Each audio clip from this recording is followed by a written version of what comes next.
Good Sunday morning, and welcome to Ice Age TV, internal combustion engine age YouTube channel. Talks about all my cars and trucks and motorcycles. And wow, when's the last time I said that? When's the last time you really watch my channel? Every day I used to say that same theme every day. You know, I kind of broke away from that, but here we are, Sunday morning, Daytona 500 Sunday. Is it a big day? Are you a huge NASCAR fan? You know, many years ago, I think a lot of the people of my age, 20, 30 years ago, probably was like, yeah. I think today, a lot of them have gone by the way. I really do. Here it is, rainy, overcast. It's really the dead of winter, the doldrums, the boredom. Got to get creative. But today is literally going to be close to 60 degrees. But by mid-morning, huge winds are coming in. And we're going to have a very windy, gusty day. But it's supposed to be raining and gusty and 50s. And then it's supposed to go into like the 20s, 30s, and 20s tonight. And then tomorrow, it's kind of back to 30s. And then there's speculation by midweek, Wednesday or Thursday, we may get a major snowstorm. Now, this area here is notorious for predicting something big and nothing ever happens, or vice versa. But here we go, over to the house. Let's get the Sunday morning going. And it's not usually a very long comment morning. And just more about me sharing my daily routine with you and hoping you're having a blessed Sunday. And you woke up today just like me. Wow, right? Yikes. Okay, let's get inside the house and be right back. And the noise is here, everybody. The pack, the 8-pack, not the 6-pack. Why did they ever make an 8-pack? I mean, what started the 6-pack, right? 8-pack, 6-pack. Whatever it is, and here we go, across the garage, across the driveway to get to the garage or the barn, the man cave, the shop. Pretty incredible. In 1991, I moved here. Would I ever have dreamed that this would have played out in my life? Not really. Would I ever dream that I'd live here for 34 years? Not really. Would I ever dream I'd spend $1 million on rebuilding this property? Not really. Would I ever dream that I'd own a company and run it out of my property here? Not really. Did I ever think that I'd have a gazillion vehicles and trucks and cars and motorcycles here? Not really. All right, puppies, come on. Come on back here, Gypsy. Come on, Diesel. You guys hungry? Who's hungry? It's breakfast time. Come on, puppies. Breakfast time, pooping time, whatever time. Camper is mighty warm. It works fine for me. So that's a blessing. Living in the camper, right? Yeah, whoever imagined that? Even for me, a year ago, this wasn't here. You know, and I say it all the time. So a year ago, what was here, what wasn't? A year ago, what was here, what wasn't? Right. Oh, man. I know the Gold Rush. I know the Mustang. Now the Camaro, we got that, I think, about this time last year. All right, let's get into the shop here. Come on, puppies. Let's get the big dogs in. Come on, puppies. I love buying these little die-cast cars. I totally got screwed on Facebook. But, I mean, I lost like $300. This is no lie. Scammed on Facebook for $300. I literally went out and bought the Smokey and Bandit tractor trailer theme with Burt Reynolds and everybody. And I bought, I think, two or three of those and some other really cool themed things. And this was last fall. This was last year when I was handing out money and everything. Come on, puppies! I was going to do a giveaway. I was literally going to give these things away to other people on my channel. And I'm not lying. So it never came in. Then I did some research on Facebook. And the company I gave money to is just a scam, total scam. So it's so unfortunate because it was such cool die-cast, you know, the whatever ratio size. Come on, let's go. These models were, but they were so cool to have the Burt Reynolds, you know, the semi-truck that was the driver that was helping Burt Reynolds and the Smokey and the Bandit escape from the sheriff and all. And it was such a great thing. And I think I bought 2 or 3 of those, and I think I bought a few other things as well. And once again, I was going to do like a giveaway to some of my subscribers and have a little contest, but it never played out. Come on, where is everybody? Come on. Hey, Ginger Scout. Ginger Scotty, come on. Ginger Scotty. So they're going to be a pain in the ass. Come on, puppies. And what is, all right, you guys, It is feeding time, so let me get them fed and I'll be right back. Okay. Got the puppies all feeding under control here for the moment. Thank God. Rebel seems to be behaving on his domination. And yeah, anyways, oh well. Got screwed out of money. Who doesn't get screwed out of things in your life, right? Not going to harper on that. Hey, so yesterday made the video here. Finally got motivated to get the Street Glide on the lift here and to do the front and rear straight bars, which I think they look really good. I think it gives a really nice theme to motorcycles. So that was a lot of fun, and it gave me something to do on these, just the doldrum days. I can't stand sitting around. I just can't do it, man. It drives me nuts. So today's the big NASCAR day. I'm not a huge NASCAR fan. Never was. Would I watch the Daytona 500? Yeah, I would watch the Daytona 500 for the most part. Did I watch all the ongoing series? Never did. It's too much time out of your day to sit around and watch TV. But if I followed NASCAR here and there, I have. But I was never the die-hard NASCAR fan.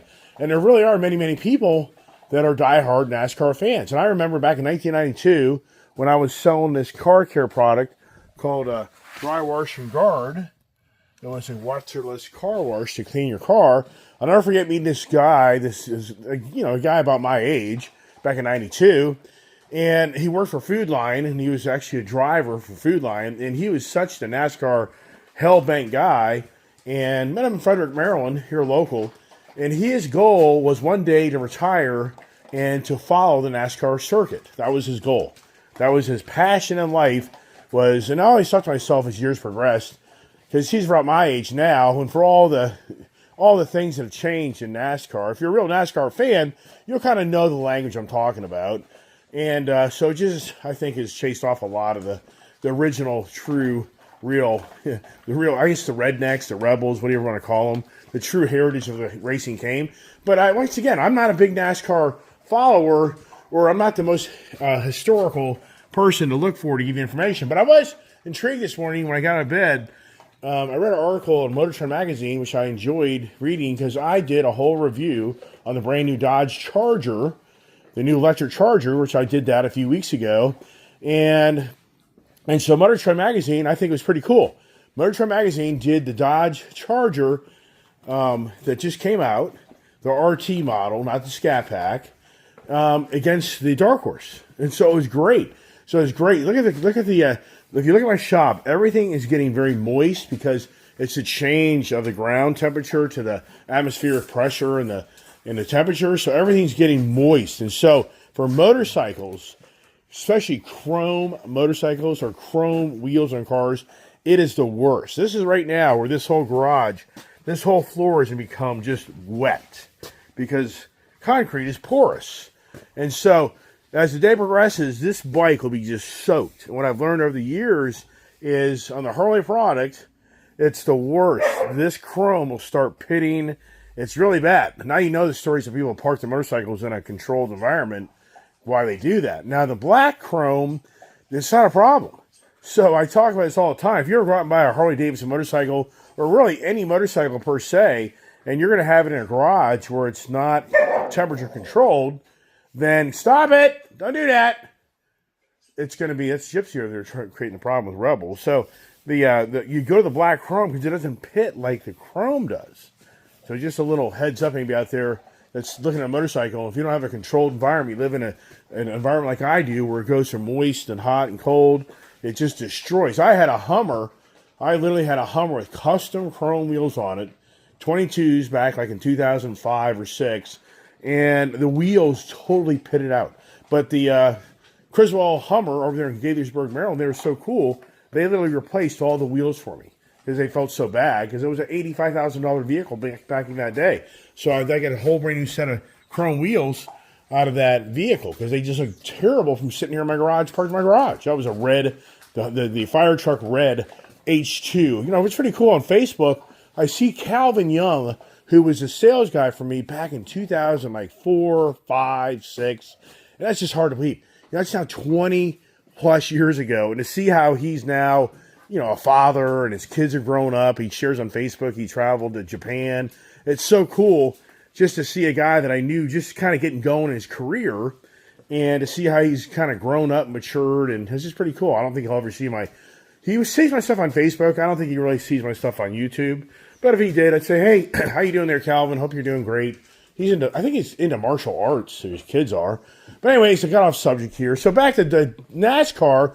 So I'm not the person that can give you every fine detail, but apparently, just from reading a little bit this morning, I'm going to go back to the Dodge Charger Mustang here in a second.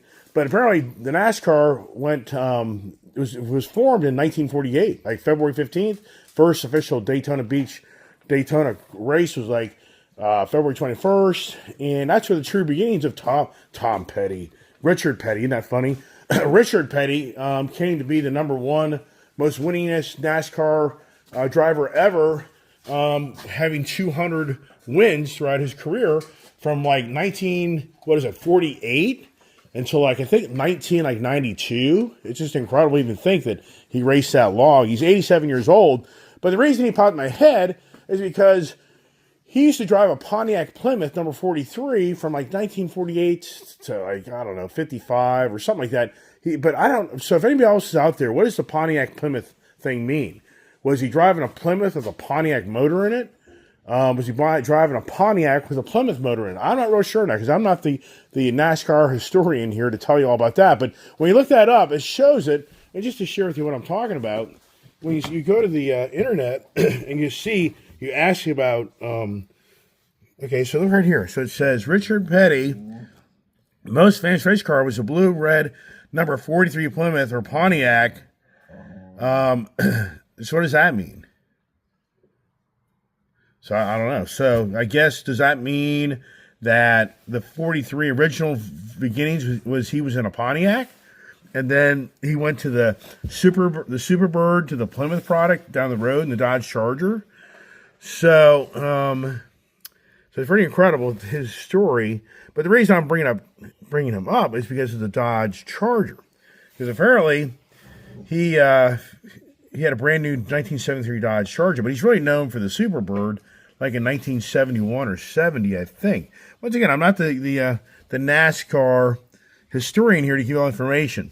But the reason he popped in my head is because of the Dodge Charger. It's because of, I was thinking to myself, I always think of Tom Petty, right?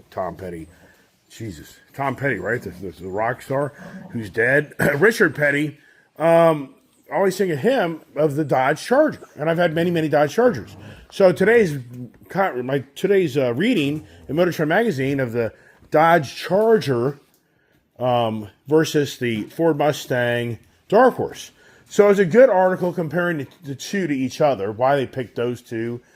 Well, because there's no Camaro anymore. So there's no 2025 or 2024. You know what's really incredible? Is it actually correct? The Dodge Charger is a 2024 model year they just released, but yet it's 2025. I think that's right. If I'm correct on that, that's hard to believe.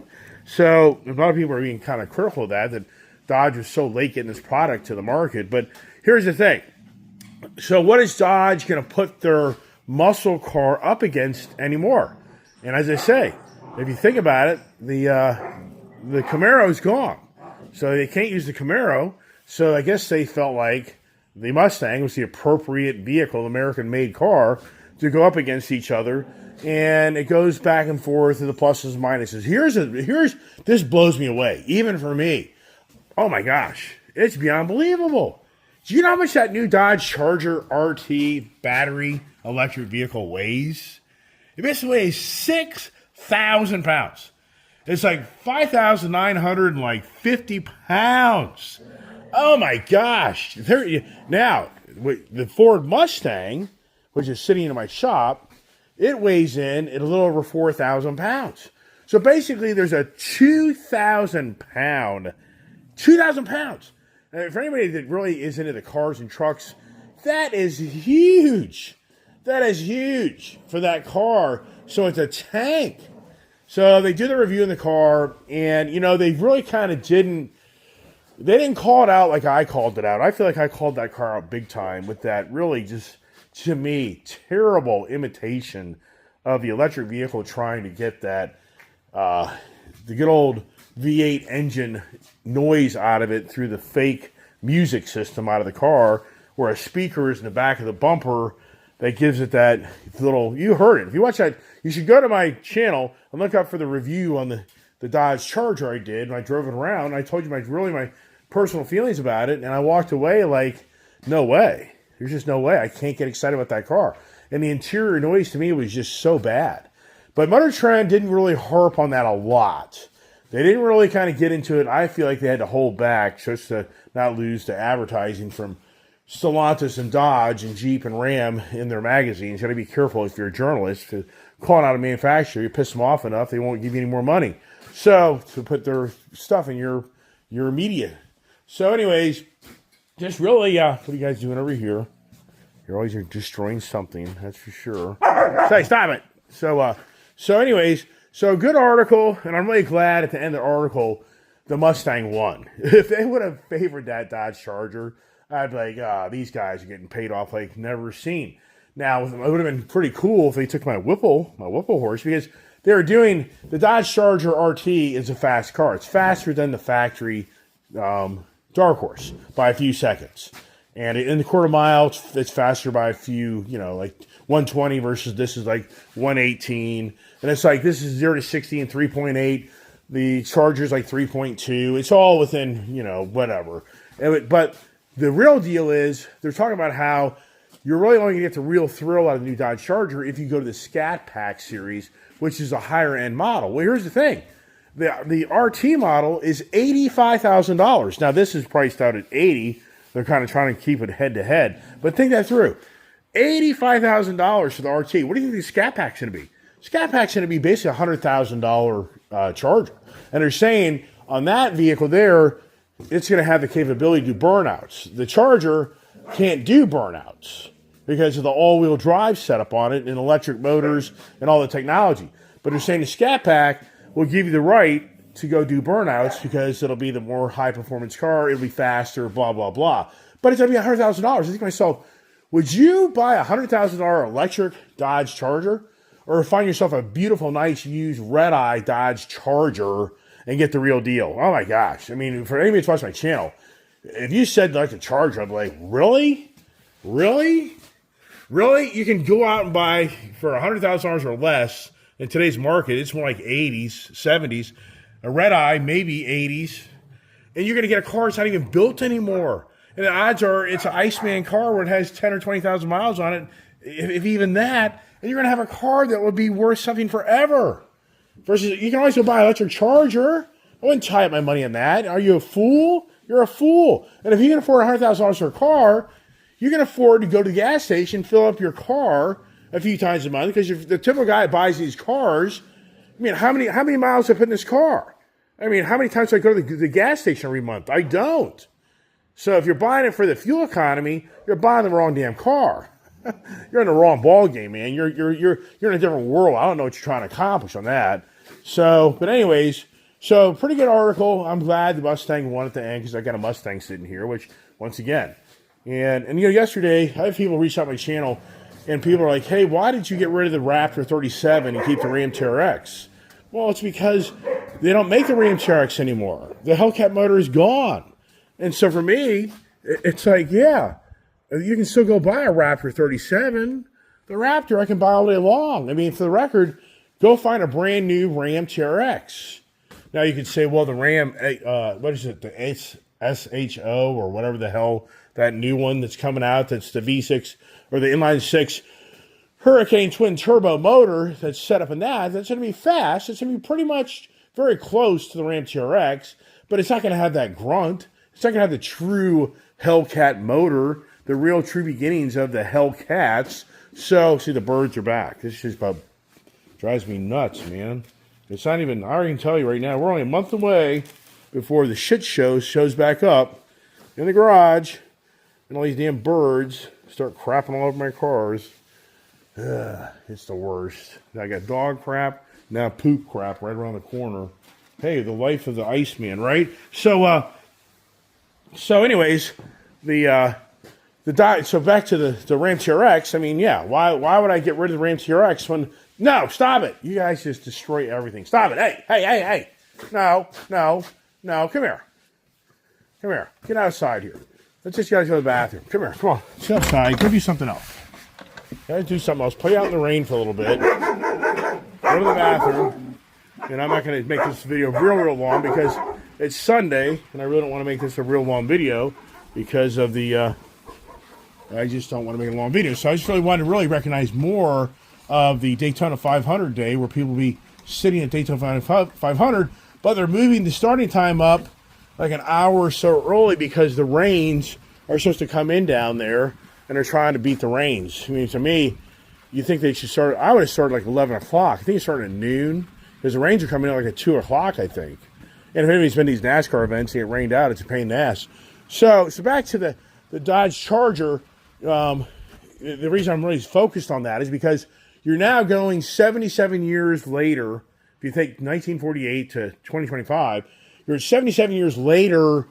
That who would imagine that an electric vehicle, a Chevy Blazer, would be going around and around the NASCAR as the lead car for the NASCAR race?